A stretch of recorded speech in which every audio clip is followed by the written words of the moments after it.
Then, very good afternoon, ladies and gentlemen. Thank you very much indeed for your patience in waiting. It's the grand opening with His Highness. What we're going to do, it's great of you to be here.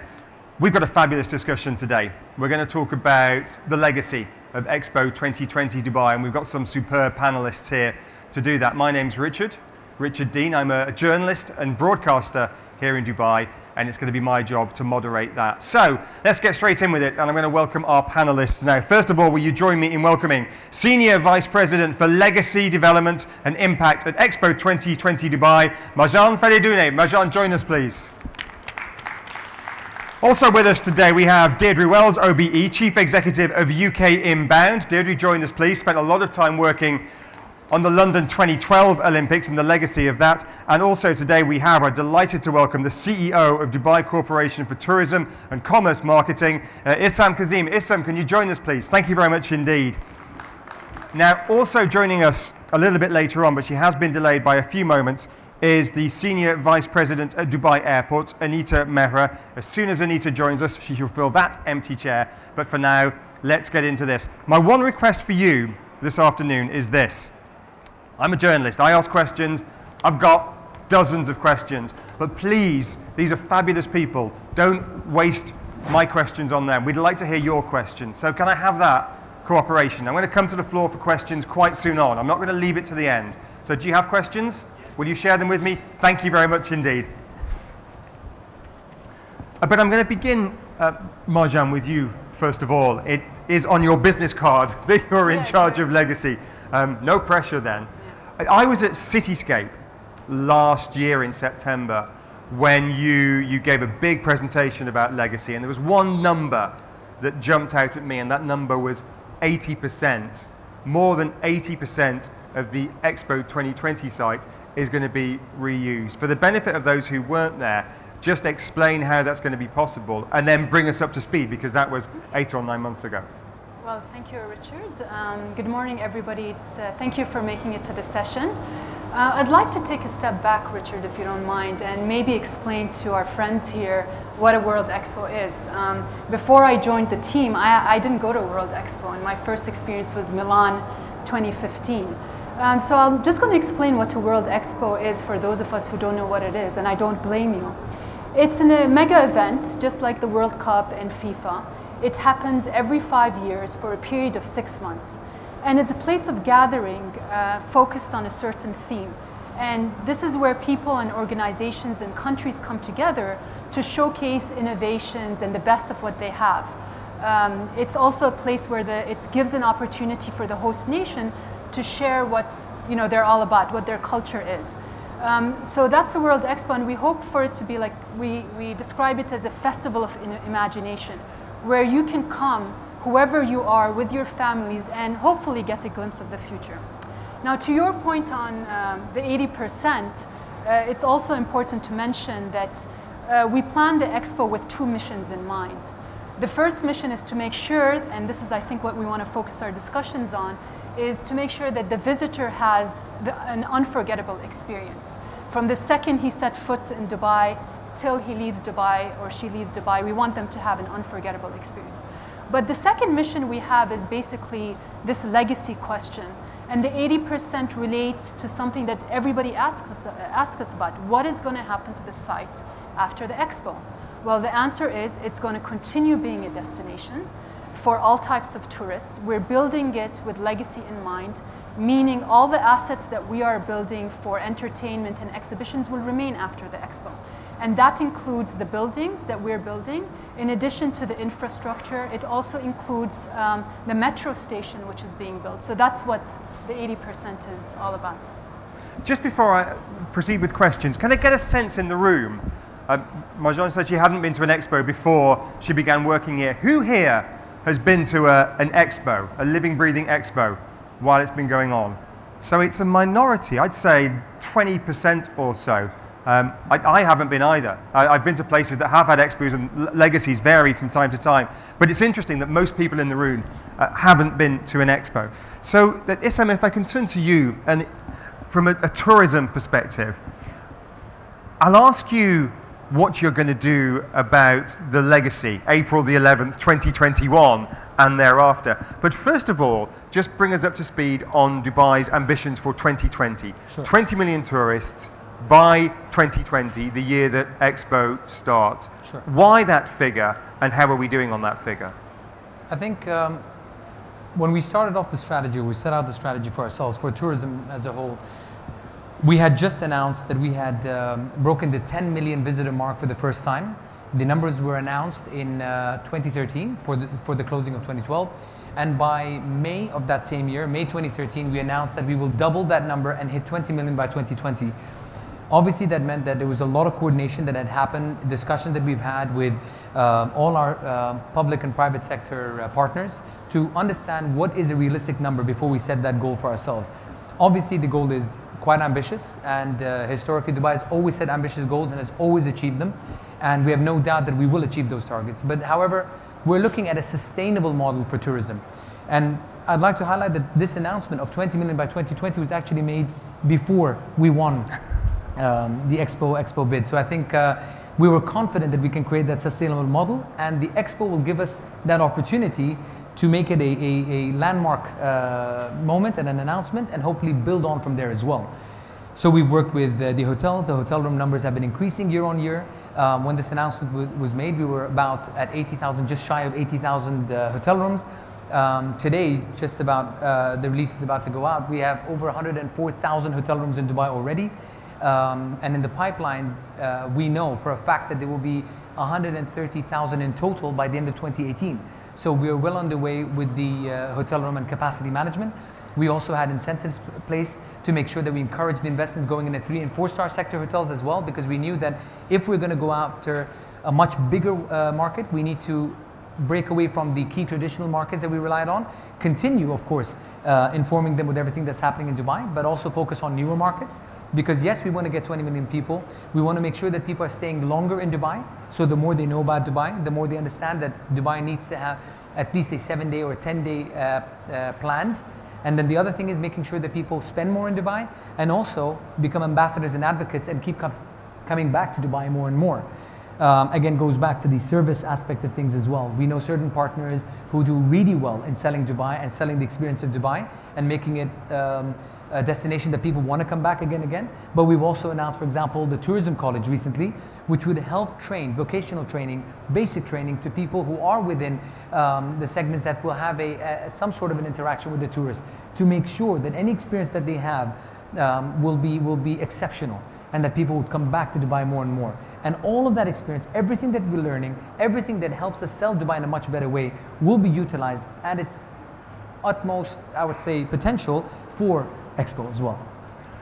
Deidre, if I can ask you about the London 2012 Games in particular. You've worked on other events in the UK, including Liverpool City of Culture, and there are learnings from that. But London in particular, when the organising committee was planning the legacy, I'm curious, how important was tourism as an industry? There were many industries it was going to impact. How significant was tourism?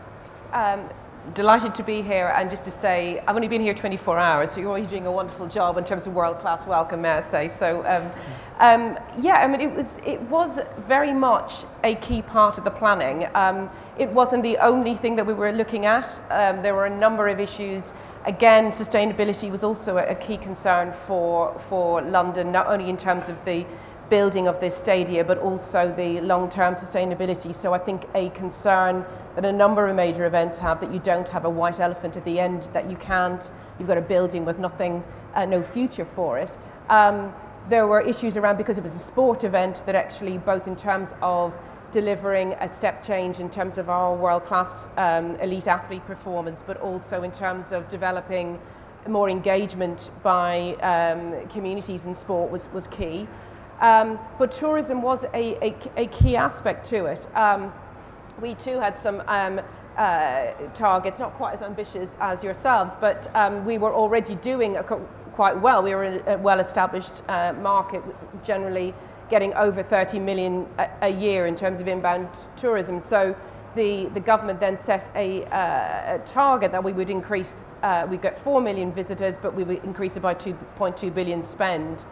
But I think what was critical really was there was almost I suppose, a light bulb moment among the organisers that actually, in terms of tourism legacy, that was really going to be post-event and beyond.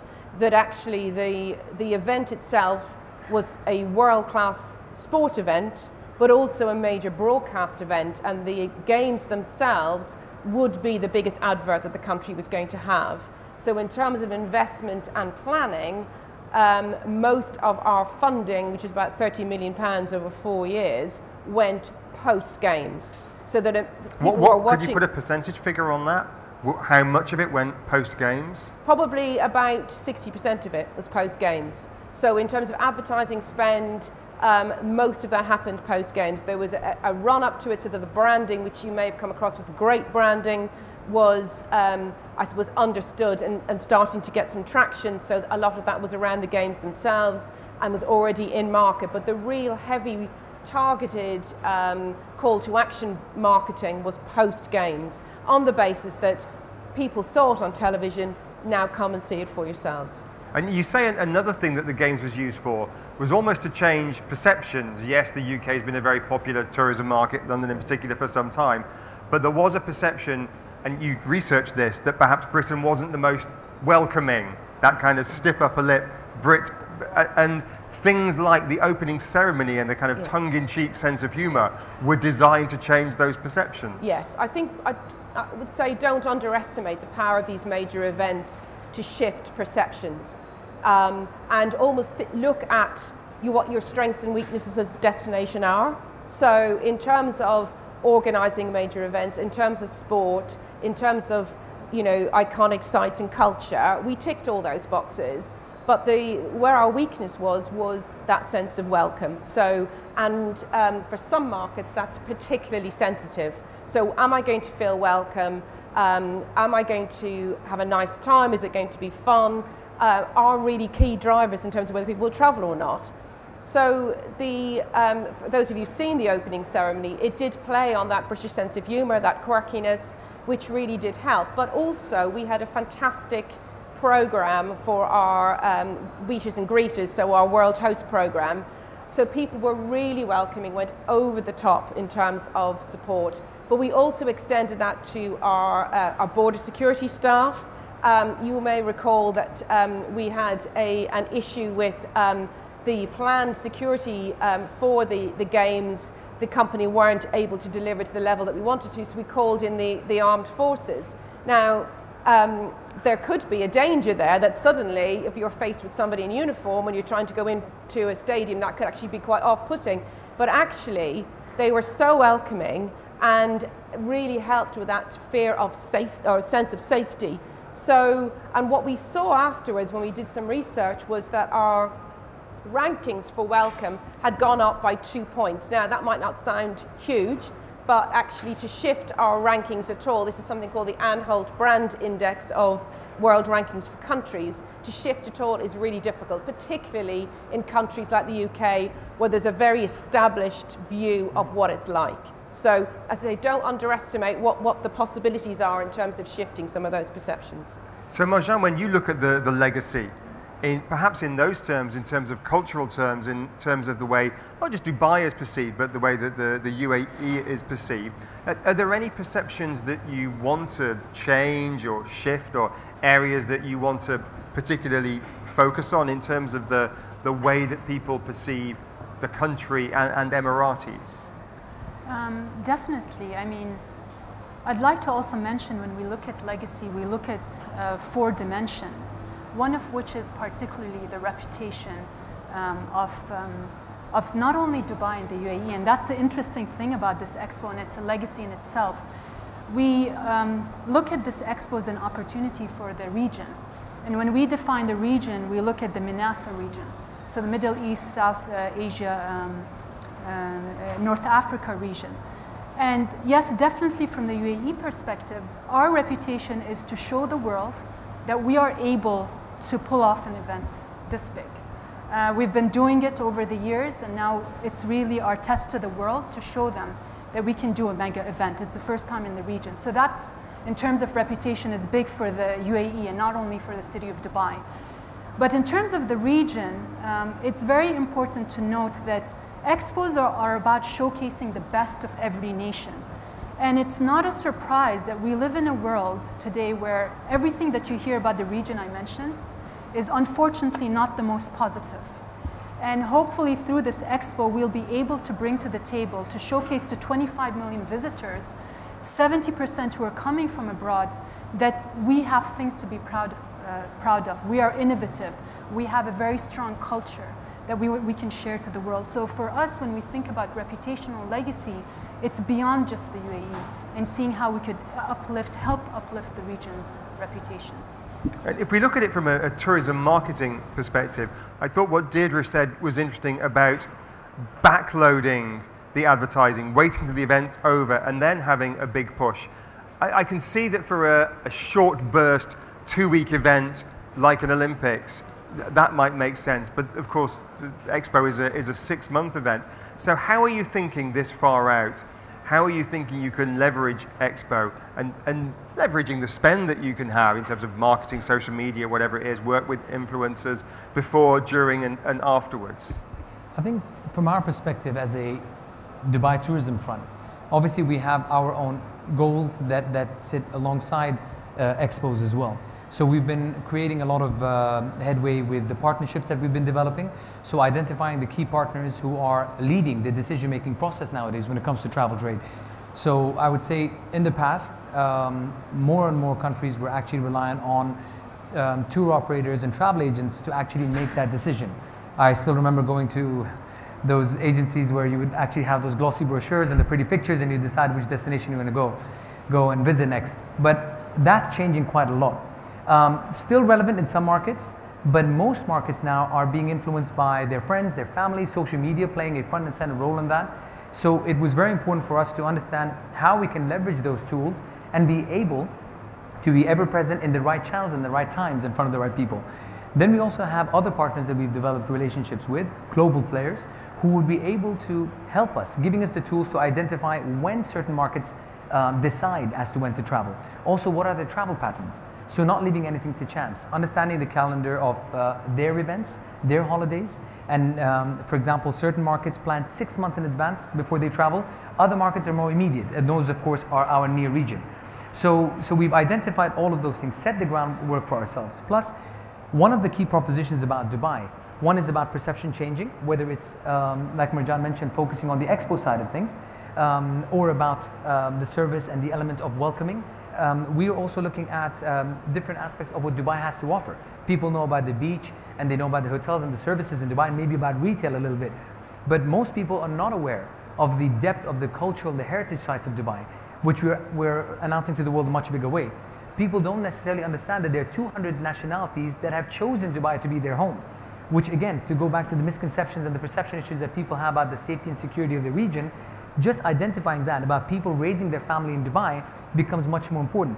Leveraging social media to make sure that these people who have kids in Dubai, sharing their stories with their relatives and their friends, and let them talk about Dubai, helps us quite a lot. So all of this lays out the groundwork for us. Then we have the events and festivals that we will, again, leverage all of the tools here to make sure that we're marketing them to the right audiences at the right time. And once that platform is really being almost like a machine, well-oiled machine, Expo will then can come in and fit in with everything and all the efforts on marketing that they're doing, and we can complement and support them in parallel and make sure that we achieve a successful event. I'm going to go to the floor and take some questions now. Who's got the first question for our panelists? I'm going to dip in and out of questions from the floor rather than just save them to the end. Who's got the first question for our panelists here today? I have got thousands of questions, but I'm very happy to surrender that to you. There are some microphones coming around if you've got a question. We'll come back to you in a second. While we wait for the first question, Marjan, let me ask you about a really big story. I present a business radio show here in Dubai, and one of the biggest stories, I think, of the past few weeks has been the German company Siemens announcing that after Expo 2020 Dubai, they are going to use the site as the home, not for their regional logistics hub, but for their global logistics hub. And in fact, I've got a quote from one of the senior guys at Siemens, which I wrote down. Let me just read it to you. He's someone called Roland Busch, the Chief Technology Officer. I guess you know him, don't you? I guess you spent quite a bit of time with him. He says, this strategic decision highlights Dubai's significance as a major player in global transport and logistics. And he goes on to say, the Expo site will be a perfect match for us, featuring state-of-art facilities, infrastructure, and technology, coupled with enviable transport communications. How significant, as the person responsible for legacy, is it to get such a massive commitment from one of the world's biggest companies, and how hard was it to achieve that commitment? It was very significant for the Expo team and for Dubai to get that commitment. It was really a testament to our approach to planning, which was really looking at how we combine something very difficult, planning for an event, but also keeping in mind a destination that we're creating at the end. So it was, every time we go out to the market and speak about Expo, we also talk about how those partners who come in for Expo, Siemens are coming in to help us with our operations, hopefully state of the art, to help elevate visitor experience. But they also decided they wanted to be part of the bigger story. And the bigger story is to create this destination that people continue coming to, continue working from, families continue coming to. So it was basically a testament to this work that we've done around planning for a city of which the Expo is just a moment of time in it. So it was, we hope that others follow suit of the Siemens. Well, delighted to welcome to the panel now the Senior Vice President for Communications and Reputation at Dubai Airport, Anita Mehra. Anita, thank you very much for joining us. Thank you. I'm sorry I was late, but we had His Highness at our stand, so I think I fully understand. There, I'm glad you could make it here. As you know, we're talking about the legacy of Expo 2020, and we've talked a little bit about what that might mean. From the perspective of Dubai Airport, I mean, there are so many angles. One of them being that DXB, the existing airport here in Dubai, is going to be bringing a lot of people in for Expo. Then, of course, there's the new airport, DWC, which is very close to the Expo site. So just from your perspective, how do you approach such a large event as Expo 2020 Dubai and the legacy post-2021 of Expo 2020? Okay, well, I think you've touched on two important points. One is the throughput, and to make sure that all of the people who come to 25 million visitors over the 6 months have an incredible experience when they go through the airport, and that we're doing already. In fact, we've already started working with the Expo team through the bid process, and now we've been working together in order to make sure that we have the technology, innovation, the customer service levels to start right now, so that we can train and practice and make sure that all of our staff and all of the stakeholders in fact give the same level of service to get people through queues, etc. And then the legacy side of it is to continue to make sure that whoever comes to Dubai, the first and the last experience is as good as the experience that they get in Dubai, or even better, because we think that as an airport, we're a window on Dubai and the United Arab Emirates. And in fact, 50% of the passengers who come through are transit passengers. So that's very high. And you want to turn these passengers into people who will come and visit, stay, become residents, want to live in this wonderful city that we live in.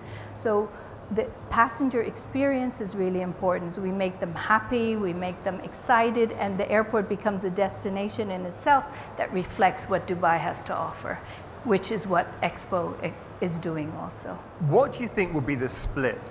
Let's take the figure of 25 million visitors to Expo, for example. What percentage of them will come through the existing airport, DXB, and what percentage of the foreign ones, what percentage of them will come through the new airport, DWC, would you imagine? Well, the split, I think, for Expo 2020, it'll continue to be as it is today. It's really 90% of our passengers will come through DXB. DWC will not be ready fully until 2025. when then Emirates will move over, and then all of the other carriers will move over. So in terms of, for instance, there could be charter, the private jets, etc., that will be bringing in dignitaries that will come through DWC, but the majority of our passengers will come through DXB. And Deidre, if I can turn to you, one of the challenges that London has faced, not just with the Olympics, but I mean for decades now, is a squeeze on airport capacity at Heathrow and Gatwick and other airports. And we could talk for hours about the reasons for that and possible solutions. But in terms of your strategy for attracting more tourists, how big a factor was that? The fact that maybe you could generate all this demand for tourists to London and the wider area, but the airports lacked the capacity. How big a challenge or frustration was that for you? Well, as a trade association, one of our jobs at UK Inbound is really to promote the right environment for our businesses to flourish. And as you say, we are an established destination, but we have huge demand, which is growing. And I think a challenge for all of us is the number of tourists that are choosing to travel. We hit the billion figure last year, so I think every destination in the world is looking for a piece of that pie. But we are a country that, as you say, is probably creaking at the seams in terms of our capacity, and that's why we were, very keen to get a decision last year in terms of, increasing that capacity. Now that decision has been made to increase it at Heathrow with a third runway, but we are still a way to go before we get that runway built. And as Anita says, these things take some time. So notwithstanding that decision has been made, we need to be looking at other opportunities, whether it's through capacity at regional airports, maximising that. A lot of particularly the GCC airlines fly into Manchester. So really, what can we do to leverage that? Which also has two options. One is that it immediately opens up another part of the UK that may not be as well understood from particularly long-haul markets, but actually making sure that we still have easy access to London, which is of course always a draw. So I think there are opportunities in terms of diversifying people's itineraries, but you very straightforwardly need the capacity if you are going to meet demand. So we will keep pressing the case to make sure that the expansion at Heathrow happens as soon as possible, but we'd also like to see expansion at other airports like Gatwick in the southeast as well. So we'll just keep wanting more and more. As a proud Mancunian, I can thoroughly commend the good city of Manchester to you. It is the Manchester football derby on Thursday evening, and I urge you all to go and visit. But joking apart, Marjan, this is one of the things that you said. It is not just about Dubai. This is an expo, yes, for Dubai, for the UAE. And in fact, I remember being at the press conference 100 years ago when His Highness Sheikh Ahmed and others announced the fact that there was going to be a bid for Dubai to host the expo. And one of the most, one of the points that they were absolutely at pains to drive home to the journalists, this was a UAE expo happening in Dubai, but it was a UAE expo and it had federal backing. But you're going beyond that. You say it has to be an expo for the region as well. So what are you doing in terms of the legacy for the region? So for the region, we're basically working with the countries to ensure presence at the Expo and working with them on the types of exhibitions and innovations and culture that they will be displaying. Also, through the Expo, we have a vehicle for innovation called Expo Live, which is open globally, but we also focus it on the region, that allows anyone from the region to submit any proposal they have across innovations that have social impact, and they have an opportunity to exhibit during the Expo. We also will have pavilions specific to the region, such as the GCC pavilion. So that's an avenue of how we're making it regional. We've already started roadshows across the regions to open up opportunities. I mean, the Expo is a huge economic driver, and we recognize that it can't just be for the big corporates in the UAE or around the world. So we've also provided opportunities for the region in terms of participating to give us services during the Expo. And we've commenced roadshows in Oman and in Bahrain, and we'll continue to do that. So those are just some examples of what legacies I can share with you for the region. But I also like to mention that for the region and for all visitors who come to this expo, that we have programming that is not only business related, but it's also very culturally related, culture related, and also very educational too. So we want to give opportunities for visitors also from the region to experience something they've never experienced before. That in itself is a legacy. I'm not going to harp on it so much, but we also have specific youth programs. So we're looking at how we could offer programs during the expo that's catered to school children. And surely that's not going to be limited only to the UAE, but also to the people living around us. And touching on the issue about it being, I mean, Expo is essentially a business event, isn't it? I mean, at its core, I would argue that the World's Fair was, it's not Dubai Parks and Resorts. And yet I know that you're very keen to reach out to families and say, this is a fun thing to come and do, whether you've got children or not, but it is not just a corporate event. So how will you work with Issam and others to get that message across? We could argue about it just being a business event later on. You will win that argument, Marjan. But I'm not going to take you on. You know, expos have been happening for 150 years. And one of the expos that we always refer back to is the first World Exhibition that happened in London.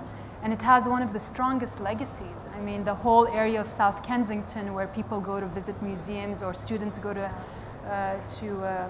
school to the best universities, are all the legacy of Crystal the first Palace, World. Exactly, the Crystal Palace. It's like the first. It's a result of the first World Expo, and so there is the sense of wonder that World Expos bring. You know, things that people could see that they may not have seen before, but also there's a power in bringing people from all over the world in one place. Particularly our expo is about bringing people from all over the world. In essence, the legacy that we're hopefully going to leave behind is that we're going to be truly a World Expo, because people are coming from all over the world to this World Expo, and 30% of the visitors are domestic. And we're working on a myriad of programs. Of course, they're going to cater to the business community, but there's a huge component of it that's entertainment and events and exhibitions on things that would hopefully inspire the future generation. And that's not business. That's about the future, it's about connection, it's about having a good time. One example I can give is at the Expo, at Al Wasl, that you've heard of, we'll be celebrating New Year's Eve for 24 hours, 200 countries being there. So that's just one example of one offering that we have during the Expo. So it's not for the business community only, it's for everyone. And if there's one point I want to make, is that this Expo is for everyone. Families can come and the business person can come. I know one of the great legacies of Expo. I was in Seattle a couple of weeks ago, and Seattle is booming. It's a small town, but it's home to some of the world's biggest companies: Microsoft, Boeing, Amazon's there, many Starbucks, and many more. And you've asked the question, well, how is this tiny little town in a very unfashionable part of the United States, how did it become this global hub for all these amazing organizations? And they will tell you it was Expo 1962. And the legacy lives on. I mean, I had dinner 2 weeks ago at the top of the Space Needle, which they built for it. There is a museum to Nirvana, the rock group, at the bottom of it. And they say it, and they genuinely believe. And they've got this great quote from Bill Gates when he talked about it in the context of Dubai. And he said, it was really quite inspirational for me to go to Expo in 1962 in Seattle. And we know how that story is ending. I'd just like to end with a story. In this process of talking about Expo and speaking to people who've been to Expos, we've spoken to actual visitors, and when they went to Montreal 67, or which was a long time ago, or whatever Expo, Seville 92, they remember moments in their life. So I've met at least 3 architects who said, I became an architect because I went to that Expo. So that tells you the power of bringing people in different experiences in one place could really spark something in the visitors who come. And that's certainly the legacy we want to leave behind, that it's a memorable experience all across, from the second they step foot into Dubai, when they experience the Expo, and they leave. And our legacy that we hope to leave is that they come and want to come back again. And that's what a lot of visitors of Expo do. They say, I go back to Montreal, I go back to Paris, I go back to, well, not Paris, but a lot of them, they go back to the expos they visited because it brings them the good memories, the positive memories of something that was really great at a moment of time. Anita, if I can turn to you, I asked you before the panel discussion to answer a few questions, and one of them was, what are the challenges or problems that you see that you as an airport provider face? And one of them you identified was millennials. Yes. Many things they want to do differently with a big focus on technology. That's right. And I guess by the time it comes to Expo 2020, we'll be talking about, is it Generation Z? I mean, I lose track of the alphabet soup, but you get my point. How are you, A, taking into account what you do know about the current generation of millennials and what they want and demand as travelers, but what their successors will demand and want as travelers in 2020, 21 and beyond, because we're talking about legacy? Well, in fact, as we have put a lot of thought into this, and what Marjan was saying, the legacy of a person who goes to the Expo, they want to come back. And in fact, they also are role models for their children. And then those people are then role models for their children, and that's the legacy of passing it on. I mean, I remember going to see in New York the Expo with my dad, when he was so excited about it when I was about 8 years old, and then have gone back and seen others, whether it's Milan or so. And I think we're moving so fast in terms of technology now, as you said, a generations that we might be, going through the queues in immigration with something, a chip in our. We did the hacking thing when they came over to our airport, and one of our staff in the service put a chip in her, and she went through everything just through her body. Everything was in there. So we have to really keep up with that, because yes, the millennials and the ones after that want to be efficient. They want to make sure that they get everything safe and secure, and also that their privacy is taken care of. And so we're looking, I know the people from Expo at the DTCM, everybody is looking at all this innovation and technology. Just recently we put in the smart gates, which uses your Emirates ID for residents who are there. That was incredible help in our throughput. You can get through in 15 seconds. So now down the line, we've got to make sure that that's even better. And so we're constantly trying to do that. We're constantly trying to really get our passengers, especially the young ones, to really want to come through the airport. Our Wi-Fi experience, we call it Wow-Fi, because it's the fastest download of very high intensity Wi-Fi in the world than any other airport. And it just makes your experience within that airport much better. So we will continue to work with companies, with innovators, with the Expo team, with the legacy team, and we're doing a lot with DTCM in order to enhance that through the airport. And Issam, I know the work that you do at DTCM,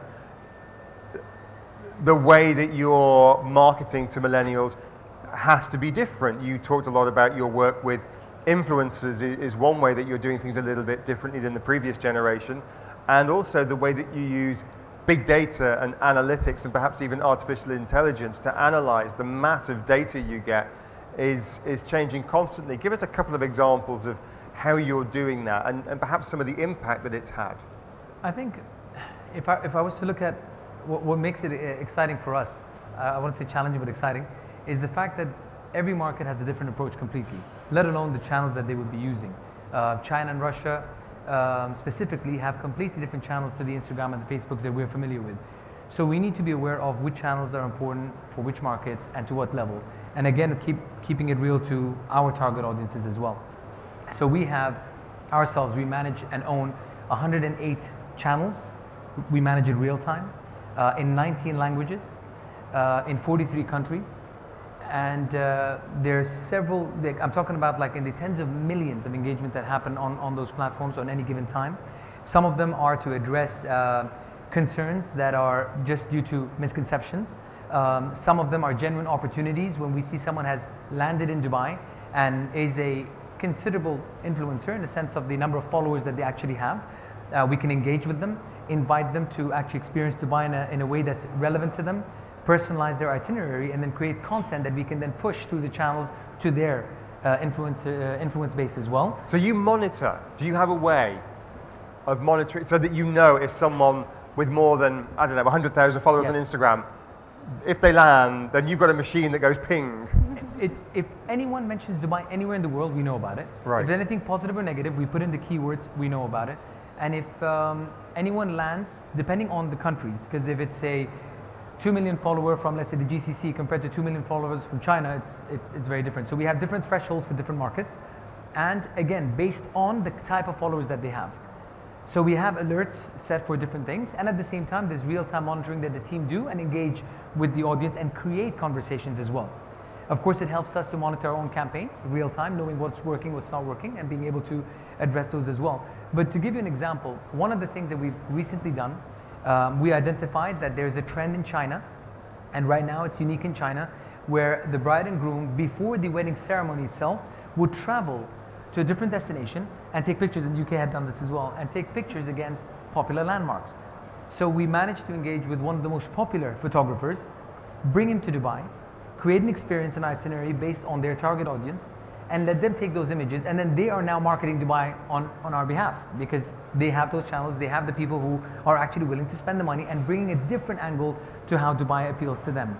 So each one of them, we're approaching it very differently, monitoring it very differently, and lessons learned, we apply it elsewhere. With India, we used a famous celebrity, a Bollywood celebrity, Shah Rukh Khan, and that had a huge impact because he is a regular visitor to Dubai, and created an opportunity for him to share his stories of what he does in Dubai while he's here.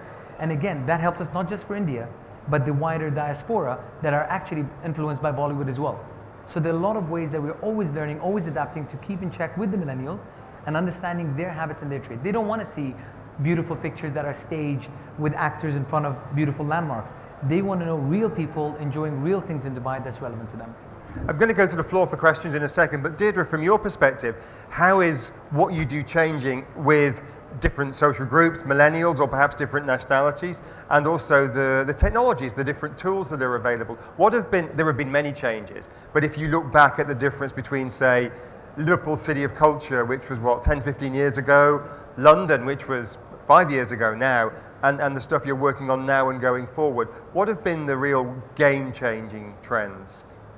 Well, I think the rise of social media is the key thing, and I think one of the challenges, I think, for a number of our businesses will be around making sure that they can keep up not only with providing the sort of quality Wi-Fi that Anita was talking about, and to enable people to be able to share fantastic imagery of what they're experiencing, but also I think for businesses to be able to do exactly what Issam's talking about in terms of tracking, when am I mentioned, what are they saying about me, how can I make it even more engaging.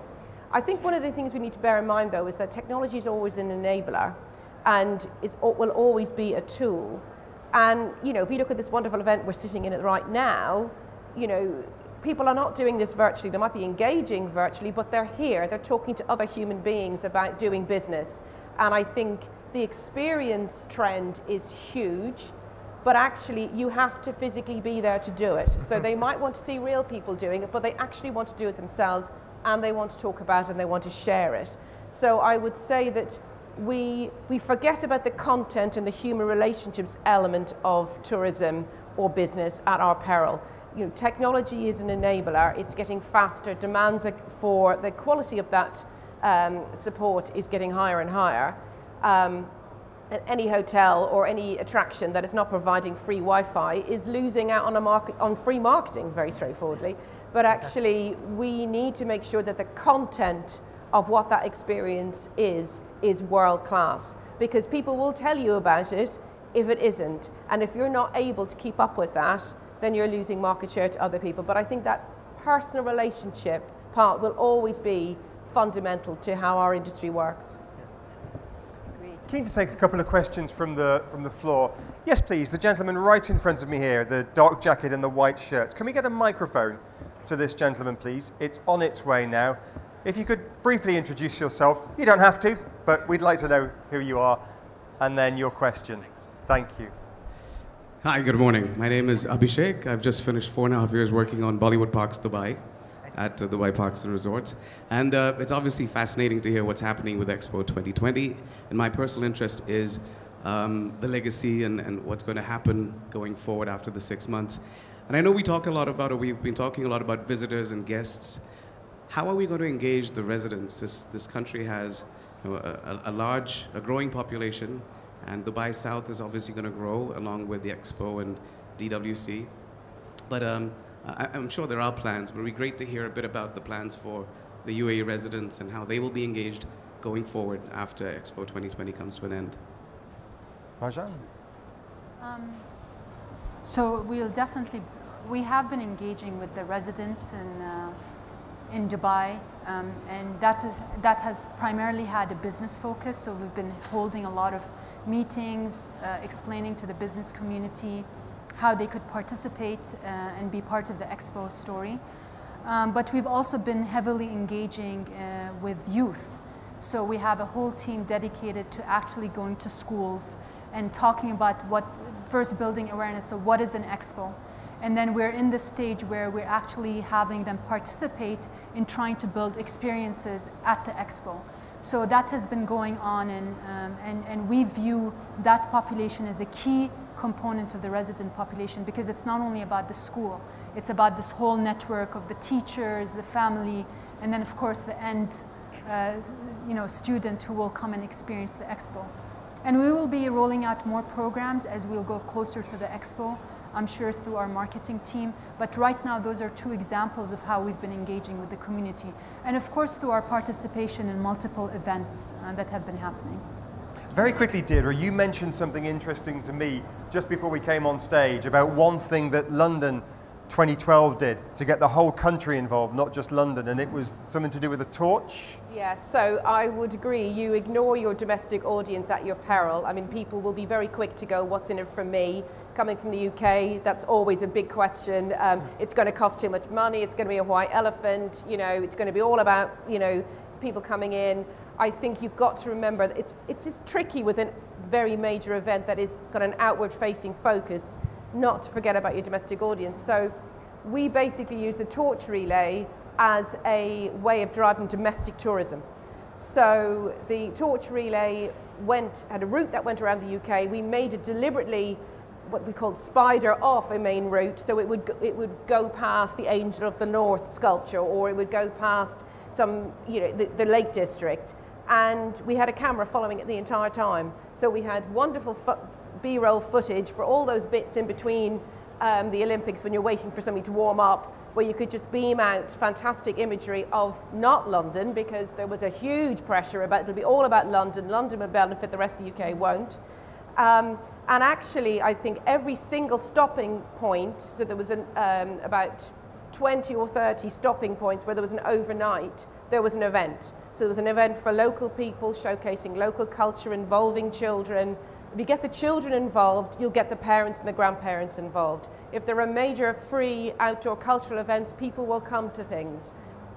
And actually, by doing that, it suddenly meant that it felt like a UK event and people had some ownership over it. It also meant that some subsequent, much smaller events, like the Grand Départ of the Tour de France, which happened in Yorkshire a couple of years ago, the Ryder Cup, all of those events had some legacy about hosting something similar. But you had wonderful tourism footage, but also that sense of engaging communities right across the UK, so it was not just about London.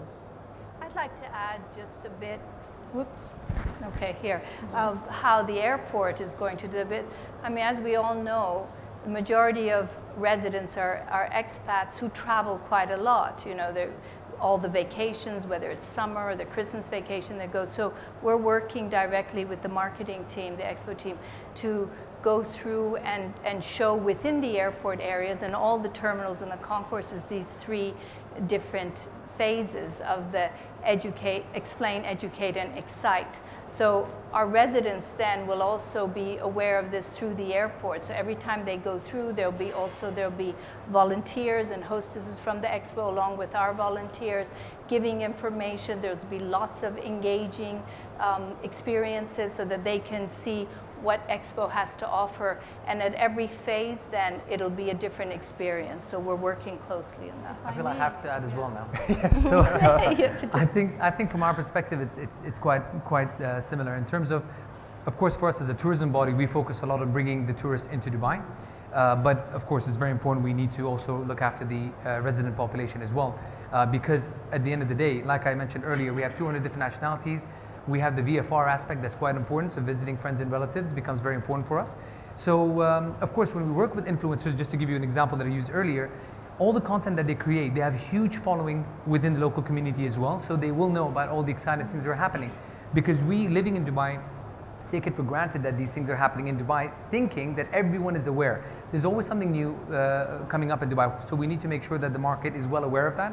And also, we're investing a lot of money to create content about the things that exist in Dubai and sharing that with our partners. So we have regular meetings with the, let's say, the trade, whether it's the hotels, and making sure they are well aware and have the tools and the means to be able to communicate with all the people who are coming to visit them and staying in their hotels to make sure that they upsell all the propositions of Dubai to them as well. Sorry, Richard, but I also like to add, I forget the many things that we do. So one way we are also involving visitors is through our volunteer program. So we have a minimum number of volunteers that we require for any event that we have. So that's one way of getting them involved. And also I didn't mention that we're building a visitor center. So people can actually drive up, particularly the residents, familiarize themselves with the site, get to know more about it and feel a sense of ownership towards it. So those are two of the other examples that I failed to mention. Take a couple more questions from the audience. Who's got the next question? Yes, please, the gentleman here in the white shirt and the blue jacket. How are we for time? Lucy, my colleague Lucy, how are we for time? 5 minutes? Good stuff. Hi, please. everyone. I'm Karim. I'm working actually here in Dubai for DMC, and I live here since 3 years approximately.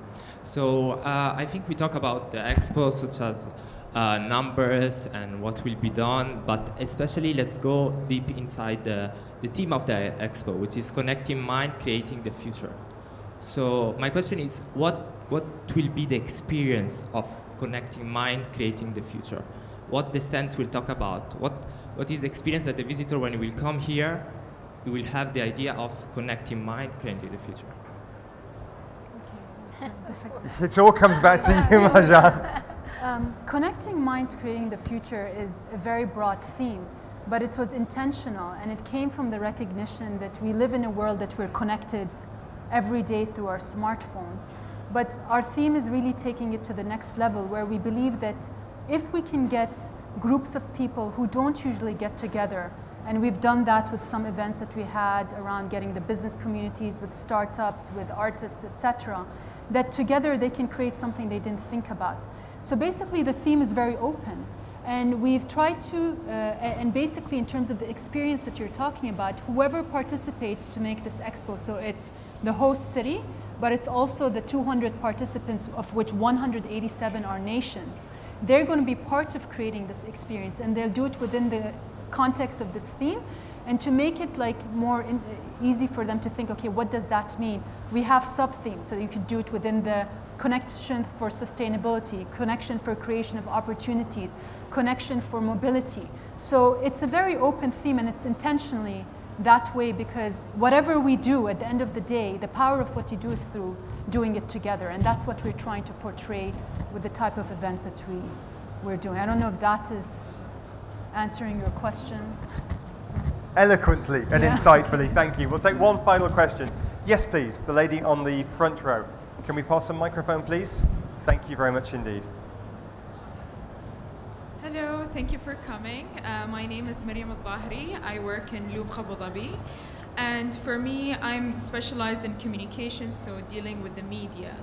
And I would like to know, especially for Expo, since it's the new thing, how has international media perceived Expo 2020, Dubai Expo 2020, and has it changed since the announcement of winning the bid? And also, you always talk about engaging with the public, with the residents, but how do you engage, each one of you, with the media, especially international media? Thank you. I'm going to throw that one first of all. I'll make this the final question. So as well as answering this question, panelists, if you can also sort of wrap in your concluding remarks as well. But I'm going to throw that one first of all to you, Anita, because communications is your area of specialization.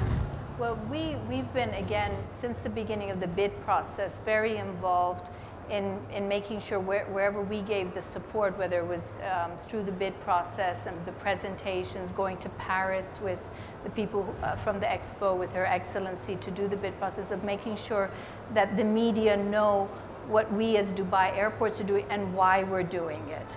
And then there's all the different levels of engagement that you can have with, there's on social media, digital media, and then the face-to-face, and then there's travel and tourism media, there's the business media, the leisure, lifestyle. So you've got to categorize all of them and give them the information that they want. And we continue to do that. Most of our output and trying to reach the media has been through, these days, through social media. Our Facebook site is now, amongst airports, has the highest number of hits in the world. We surpassed Singapore. And so we use that a lot. We use our Instagram and Twitter. And we just try and get across the message that Expo, the legacy, what we're doing for Dubai. And I think we're all here as Dubai Inc. You know, we all work towards that. We want Dubai to be successful, the UAE to be successful. So I think all the messages that go out are probably all very similar and parallel. And, you know, it's my closing statement. I think it's not the airport is your first and your last experience of Dubai. If you have a great experience when you're coming in, and you have a great experience when you're in the city and the country, and the same thing happens when you go out, you've turned a visitor into a potential resident, because who wouldn't want to live here, you know, after you have all of these incredible experiences. So at the end of the day, for me personally and for the company that I work with, and also this Dubai Inc. umbrella, I think is we want everybody to come here, live, be happy. It's a fantastic place, safe, secure, etc. So that's our message mostly to the press. Thanks, Anita. Sorry if I may add something. 20 seconds. To what she said. Sorry? Basically, there was an article recently, I think over the weekend, from the New Yorker that was released, and it was quite a negative article for Dubai, because the journalist only had probably a day to spend in Dubai, and so he or she stayed in and saw probably the most luxurious parts of Dubai, and wrote this article saying, you know, Dubai is the Las Vegas of the Middle East. And this is an issue that we tackle on a daily basis, especially for the UAE. And I'd like to really know more about press specifically, rather than social media, because I think there is a very it's a fascinating subject, there. close to my heart, but we have only got about 2 minutes left, and Lucy will literally kill me if we delve into that conversation now. Maybe we can have it afterwards, because I'm fascinated to know more. But I'm going to turn to you, Issam, and ask you to touch on the idea of the perception of Dubai and communications, because it is a valid point. Of course. But also to wrap up your thoughts on Expo and legacy. I think just to pick up where Anita left off as well, you as you rightfully said, we've always worked, and this has been the key to Dubai's success, as Dubai Inc. And I think the marriage between the private and public sector has been key to our success. Otherwise, this strategy of moving from 10 million to 20 million in less than 7 years wouldn't be possible. So I think that's fundamental. Perception issues have been there for quite some time. It's a not exclusive to Dubai, it's a global thing. I mean, everyone has positive and negatives that come out. I'm very happy and proud to say that all the efforts that everyone's pulling through, there's a lot more positive than there is negative, but even the negative ones that do come out every once in a while, we do try to address them by approaching the right writers and the publications and have a conversation with them. And in cases such as this, we try to identify where that perception issue would have been, and try to maybe get the person to come and experience Dubai in the way that they should. So there are a lot of things that we do not leave to chance. We need to make sure that we are being proactive about it. We've built a lot of great partnerships that we touched upon earlier. Things like CNN, BBC, The Economist, many others that we are building relationship and continue to build our relationship with, because they will help set the Dubai story straight within the programs that already has the viewership that matters to us, and they're global decision makers, people who actually are influencing those decisions as well. So it's very important for us to make sure that we convince people not just to visit Dubai once, make sure they come back again, set up shop in Dubai eventually, relocate maybe to Dubai as well, because again, creating that knowledge hub relies on not just the minds from Dubai, but also connecting minds from around the world as well. So I think all of that is aligned to what you've highlighted as well. Thank you. Deidre Wells. I think if I was to give you one piece of advice in terms of dealing with the media and the various events that I've done with, is don't just tell them, show them. So if you've got, you know what your key messages are, whether it's around education, sustainability, about the wider region, about the culture, show them. You know, make sure that you court them and take them, handhold them to show them exactly what you want them to see. And don't leave anything to chance. When I dealt with Liverpool Capital of Culture, there was a city with a massive perception issue. One of the best things they did was they corralled the London-based media and put them on the best train and put them in the best hotels and showed them the best cultural program. And they wrote fantastic things, but they did not leave them to go anywhere in Liverpool without being looked after. So I'd say, don't just tell them, show them would be my ambition. You are going to give them a fantastic world-class welcome. I've experienced it for myself. Congratulations on all you've done so far, and I wish you all the best for the next few years. And as the Senior Vice President for Legacy Development and Impact for Expo 2020 Dubai, Marjan Faraidooni, the final word goes to you. No pressure. I just want to make a final comment on the perception. I mean, our recent example is we invited a member of press, both national and internationally, to our site when we launched one of our key landmarks, and that gave us an opportunity to give them a sense of our site, but also what we were building and the thinking behind all of that. My closing remarks will be simple. I'd like to invite everyone to come to Expo 2020, and I hope the legacy that you have would be a memorable experience, whereby you want to come back to Dubai and the Emirates, and I hope for those who didn't make it that say, I have to go back to Dubai and see what they were talking about. So that's my final thoughts. Wonderful. Thanks to our panelists, to Marjan Faraidooni. Let's show our thanks and appreciation to them. Also to Issam Kazim of DTCM, and to Deidre Wells, the Chief Executive of UK Inbound, and Anita Mehra of Dubai Airports. We appreciate your time. There is another fabulous panel discussion to come on this stage very, very shortly. But for now, thanks to all of you for your questions, your energy, and your time here today. We really appreciate it. Thank you.